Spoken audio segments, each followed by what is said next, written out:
Hello traders! My name is Mylene, Assistant Manager of Trade Happy. 8 steps on taking your first trade Forex. First, research.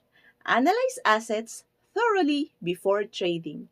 Second, platform. Choose a reliable trading platform. Third, plan. Develop a clear trading plan with entry and exit points. Fourth, orders. Execute trades based on your plan.